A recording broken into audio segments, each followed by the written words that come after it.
Okay, on this video I'm going to show you how to graph cubics. These are the ones we're going to graph in addition to the normal, the beginning, original cubic graph. So if you just think of numbers cubed, 0 cubed is 0, 1 cubed is 1, 2 cubed, that's 2 times 2 times 2, that's 8.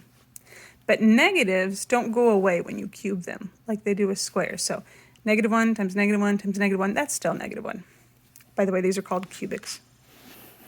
So if I graph those points, they'd look like this. Okay, here, can you see all of that? 0, 0, 1, 1, 2, 8, and then my negatives, -1, -1, -2, -8. Now, when you draw this, I think it's best to kind of start in the center and curve this up. It's almost like your quadratic, the parabola we just drew, and then curve this one kind of down.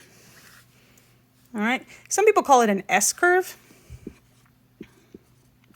And I know it doesn't really look like an S, but they just mean because an S kind of like changes directions in the middle.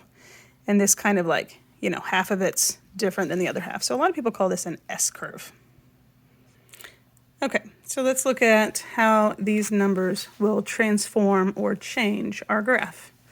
So this +4 at the end, right, not in parentheses, the one at the end, is an up or down. So this would be an up 4. So on our graph, I'm going to start up 4.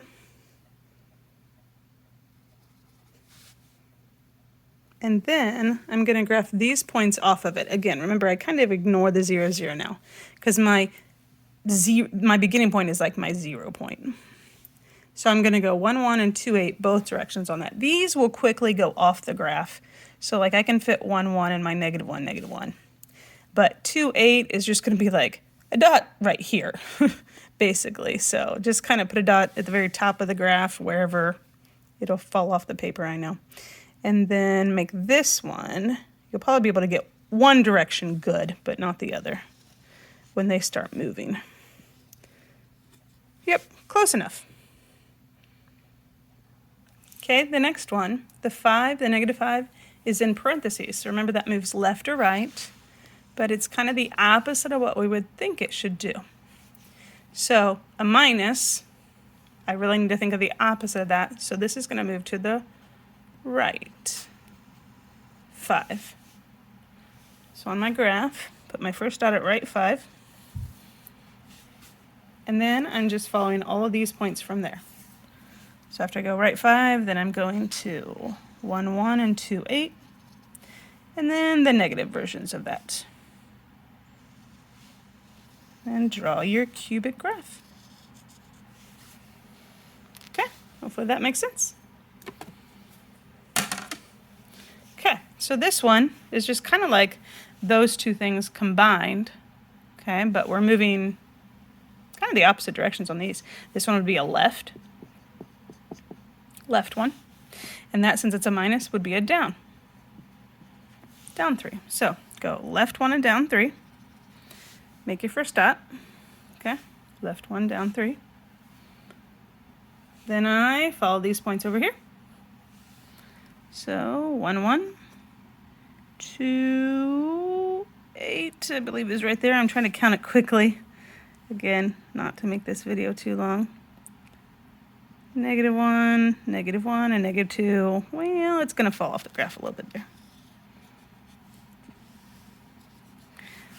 Alrighty.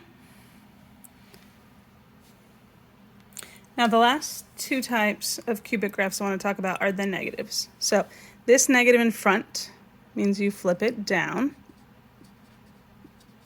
Okay, whenever it says y equals negative. Basically, it means you're making your y values the opposite sign that they were. Okay, that might be one way you can think about it. Some people prefer to make the graph and then just, the xy table, and then just change all the signs.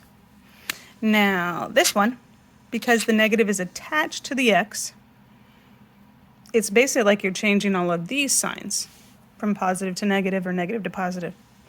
But what would happen to the graph is it means it would flip left, but it actually means it rotates around the whole axis, because some stuff is on the right will go left, some stuff that's on the left will go right. Now, let's look at what that does. Okay, so, hold on, let me get this. Sorry. Okay. So this is our normal guy over here. Right? That's y equals x cubed. So if I had a negative in the front, that would mean it flips down, which means this part goes down here. And this part that was down is now going to go up. Okay? So negative x cubed, the right-hand side that was up is now down. The left-hand side that was down is now up. So just kind of flip-flop like that. But this one, a negative x cubed rotates sideways. It flips left and right. So basically what's up here is going to go over to the left. And what's down here on the left is going to go to the right. Now, neither of those looks like the normal one, but they both look like each other. And that should make sense mathematically, because if I took a negative and cubed it, I would get a negative. So basically these are the exact same thing. And their graphs will look the exact same way.